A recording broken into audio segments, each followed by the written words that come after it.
자, 마지막 시간은 하이퍼킬러 2번, 5번, 6번 좀 풀어주세요. 시간은 8분.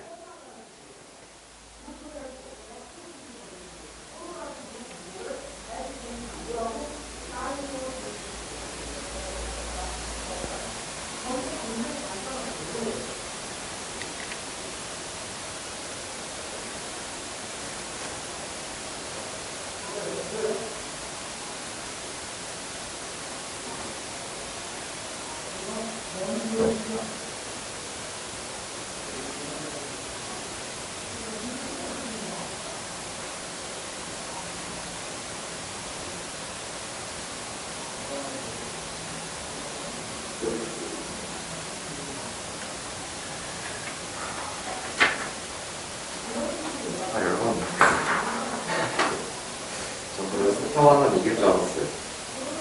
원래 3개는 달릴 걸 알고 있었는데 4번은 못 잡을 줄 알았어요.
2번, 5번, 6번, 6번까지 좀 더 신경 써서 풀어주세요.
자, 2번부터 같이 한번 생각해 볼게요. 2번은 습관에 관한 이야기죠. 그쵸? 습관이나 버릇에 관한 이야기인데요. 맨 처음에 딱 보니까 습관이 형성이 됩니다. 혹은 버릇이 형성이 됩니다. 우리의 두뇌가 무엇을 할 때 숏컷이 바로 지름길이죠. 그쵸? 지름길을 택하고 그리고 멈추게 될 때, 활발하게 deliberate 하는 것을 멈추게 될 때, 뒤에서 deliberate over, 뭐뭐에 대해서 곰곰이 생각하다, 뭐뭐에 대해 숙고하다, 그 뜻이죠. 다음에 무엇을 할 것인지에 대해서 활발하게 혹은 적극적으로 곰곰이 생각하는 것을 멈추고 지름길을 택할 때 습관이 형성이 됩니다. 자, 그 다음에 우리의 두뇌는 빠르게 배우게 됩니다. 행동을 코디파이 하는 법을 배웁니다. 행동에 코드를 부여하는 거죠. 행동을 암호화하다 혹은 부호화하다, 그 뜻입니다. 근데 이게 무슨 뜻일까요? That provides a solution to whatever situation it encounters, 이렇게 보이죠. 두뇌가 만나는 상황은 어떤 상황이든지에 대해서 해결책을 제공하는 행동들에 암호로 부여하는 법을 배우게 됩니다. 이렇게 나오죠. 두 개의 문장이 연결이 됐습니다. 그렇죠? 두 개의 문장이 연결이 됐고 앞 문장에 대해서 두 번째 연결되는 문장이 부연 설명을 할 것이고 비슷한 의미일 거예요. 자, 그러면 여기 쭉 보니까 빠르게 배우게 된다 이렇게 딱 보이죠. 그렇죠? 그래서 빠르다라는 것은 앞쪽에 무엇과 비슷할까요? 앞쪽에 이 부분과 비슷하다라는 거 감 잡을 수 있겠어요? 지름길을 택하고 그 다음에 곰곰이 진지하게 신중하게 생각하는 거, 이거 안 한다는 얘기죠. 그쵸? 그럼 빨리 한다는 뜻 아닌가? 그쵸? 이렇게 보는 거예요. 그럼 이거 빨리 한다는 뜻이니까 그러면 뒤쪽에 나오는 거 있죠. Learns to codify behaviors that provide a solution to whatever situation it encounters. 쫙 보이는데요. 그럼 얘는 앞에 나오는 무엇에 대해서? 앞에 나오는 습관이 형성된다, 버릇이 형성된다, 그 부분에 대해서 바로 구체적으로 이야기하는 거다. 이렇게 이제 연결해 보면 되는 거죠. 그쵸?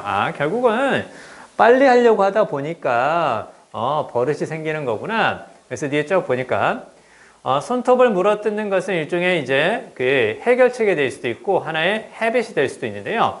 이건 흔한 행동이래. 자, 발생한다고 합니다. With little or no conscious thought. 해서 의식적인 사고가 거의 없이 발생하는 그냥 흔한 행동입니다. 손톱을 그냥 물어뜯는 거 있죠? 그렇죠?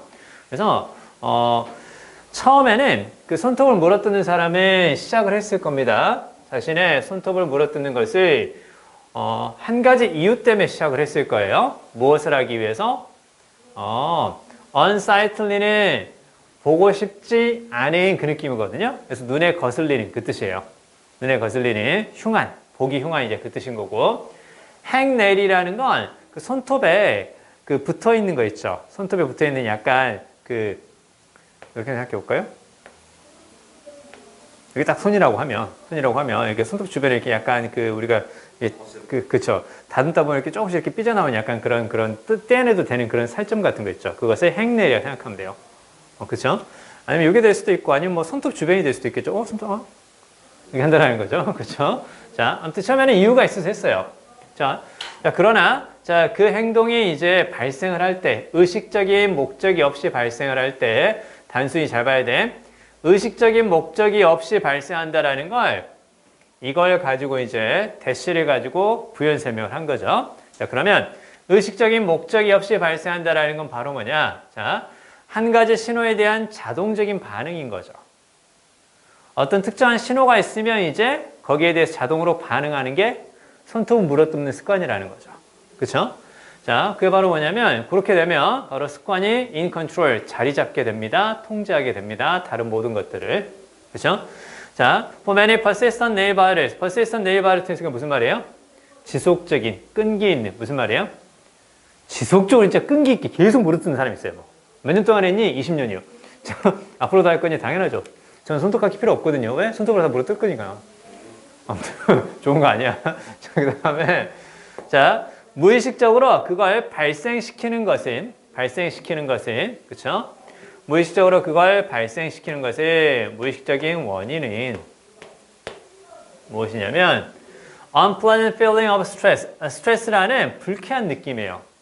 그러면 처음에는 무엇으로 시작을 했는데 처음에는 진짜로 목적이 있어서 보기 흉한 손 거스러미 같은 거 그런 것들을 제거하려고 행내일을 제거하려고 시작했는데 나중에는 그냥 스트레스를 받으면 무의식적으로 손톱을 물어뜯게 된다는 거죠. 스트레스를 받으면 손톱을 물어뜯게 된다는 거예요. 자, 그리고 더 비교급이 보이네요. 그쵸? 뭐할수록 점점 더 뭐하다 그 뜻인데요. 더 많이 그 손톱을 물어뜯는 사람이 손톱을 물어뜯는 행위를 무엇과 그것이 제공하는 일시적인 위로와 관련을 짓는다면 어려워집니다. 어떤 반응을 바꾸는 게 어려워진다고? 이거 잘 봐야 돼. 리스폰스로 나왔었죠. 반응이죠. 그쵸? 자, 그럼 보세요. 지연된 반응이니? 아니죠? 그 다음에 반대되는 거야? 그것도 아니고. 반응이 감정적인 거니? 손톱을 물어뜯는 행위인데? 그치? 이거 아니죠. 그쵸? 이제 둘 중 하나겠죠. 자, 그러면 손톱을 물어뜯는 것은 의도적인 반응이니? 아니면 무의식적인 반응이니? 그쵸? 그러니까 이거 아니죠. 그쵸? 조건부라는 건 바로 무슨 말이야? 어떤 특정한 신호가 발생했을 때, 스트레스가 발생했을 때 무의식적으로 손톱을 물어뜯게 된다는 거야. 됐죠? 스트레스가 발생했을 때, 즉 얘는 바로 앞에서 어떤 신호가 있을 때, 그쵸? 어떤 신호가 있을 때, 즉 무엇이 있을 때, 스트레스가 있을 때, 그때 하게 된다는 거죠. 그래서 조건부의, 그쵸? 그러니까 손톱은 물어뜯긴 하는데 그냥 하는 건 아니라는 거예요. 스트레스 받으면 손톱을 물어뜯어요. 그러면서 거기에서 약간 일시적인 기분이 좋아지면 뭐야 스트레스가 완화되는 느낌인데 계속 뜯어야지 이렇게 된다는 거죠. 그렇죠? 그래서 조건부의 혹은 길들여진 훈련된 뭐 그런 느낌도 있는데요. 여기서는 바로 4번이 그래서 답이다. 됐죠? 빈칸 다음에 리스판스를 잘 봐야 돼. 그래서 5번이 아니라는 것을 볼 수 있어야 됩니다. 자, 보는 거 보시고요. 그 다음에 이제 5번에서는 그 순서별 문제인데 이거 역시 많이 복잡하지는 않거든요. 우리들 대부분은 당황합니다. 인정하는 것을 당황해 합니다. 우리의 의견이 감정에 대한 호소에 강력하게 영향을 받는다라는 거 인정하는 걸 당황해 합니다. 내 의견이 감정의 영향을 많이 받았구나 라는 것을 인정하는 것을 당황해 합니다. 인정하고 싶지 않습니다. 자, 그 다음에요. 사실 Very few of the major decisions we make. 우리가 하는 주요한 결정 중에서 아주 소수가 순수하게 무엇을 이성이나 혹은 순수하게 감정을 바탕으로 한 겁니다. 무슨 얘기니? 순수하게 이성적으로, 순수하게 감정적으로 내리는 결정은 없습니다. 사실. 그렇죠? 자, 심지어 가장 rational, 합리적인 결정도 일반적으로 무엇을 가지고 있다고? 중요한 감정적 요소를 가지고 있으며 많은 감정적으로 동기부여가 된 결정들도 상당히 이성적입니다. 그 얘기죠. 무슨 얘기예요? 순수하게 이성으로, 순수하게 감정으로만 내린 결론은 없으며 우리가 대부분 내린 그 decision, 결정이라든가 결론은 두 가지가 섞여 있다라는 거죠. 두 가지가 섞여 있다라는 거죠. 그렇죠? 자, 일단은 뭐 A가 맨 처음에 나올 가능성은 없어요. 그렇죠?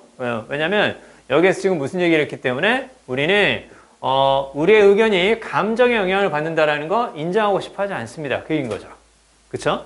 자, 그러면서 이제 B를 살펴보니까 자, 이건 문화적인 편견이다. 문화까지 거들먹거리기 좀 어렵네요. 그렇죠? 우리의 감정은 no less than our faculty of reason 이렇게 딱 보이죠? no less than 뭐보다 적지 않은 그 뜻이기 때문에 뭐뭐처럼 뭐뭐와 마찬가지로 비슷하다는 얘기입니다. 그 다음 뒤에서 faculty는 능력 그렇게 놓으세요.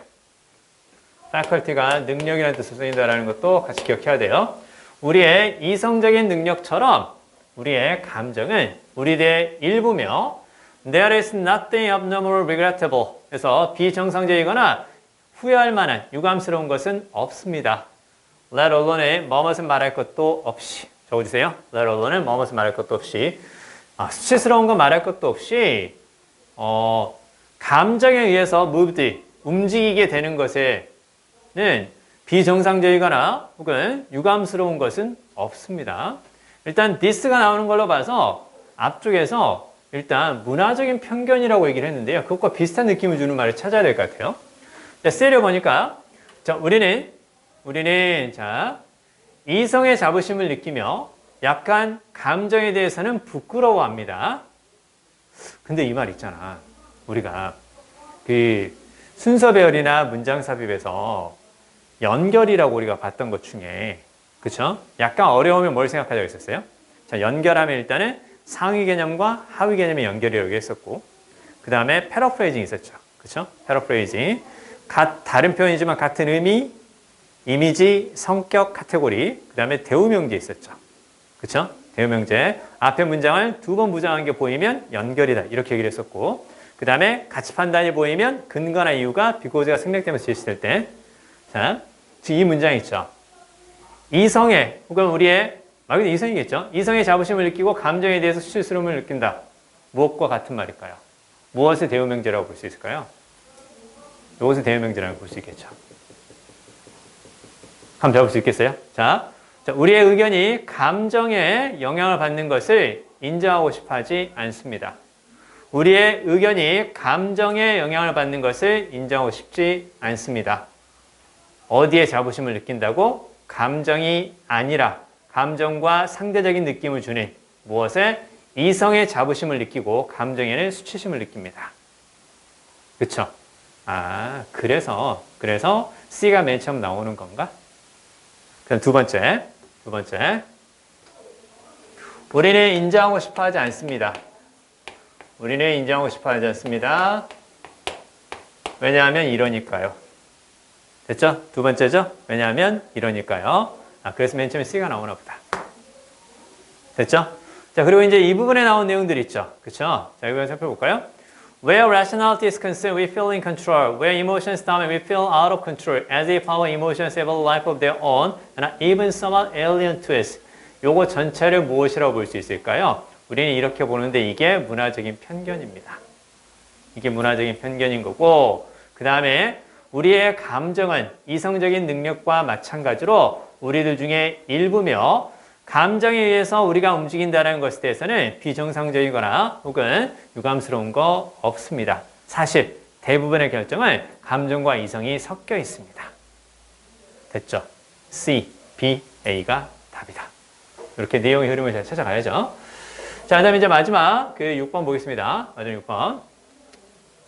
자, 그러면 이렇게 나오죠. 여기 봐요. 자, 그러면 더 큰 회복 능력이죠. 그쵸? 더 큰 회복 능력을 개발하는 것은, 자, 나타납니다. 나타나면 쇼업은 나타나는 뜻이죠.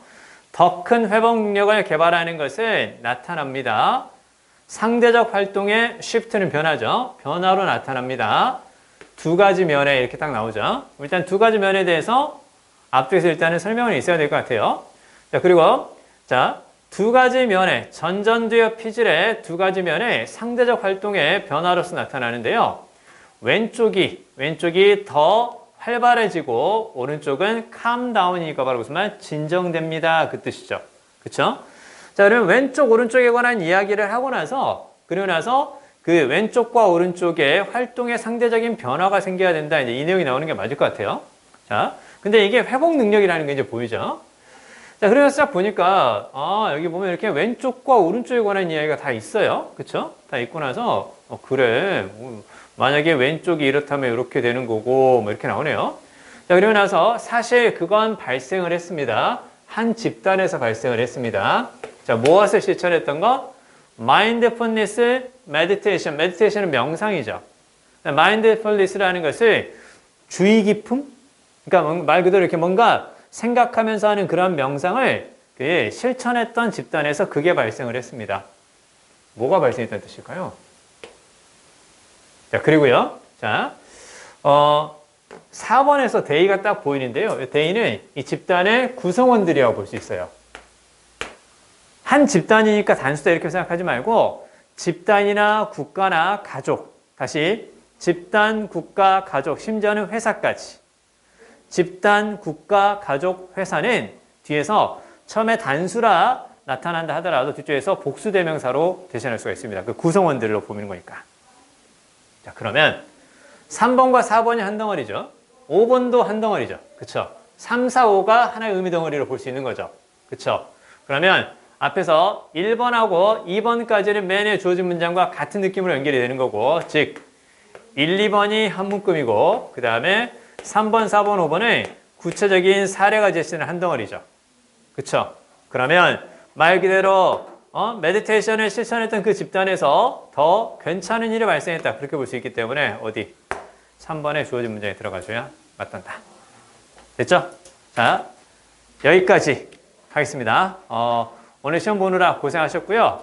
그 중요한 건 수능이니까 수능 때 좀 더 잘 볼 수 있게끔 남은 기간 동안 조금만 더 신경 써서 공부해 주시기 바랍니다. 고생하셨고 오늘은 여기까지. 푹 쉬세요.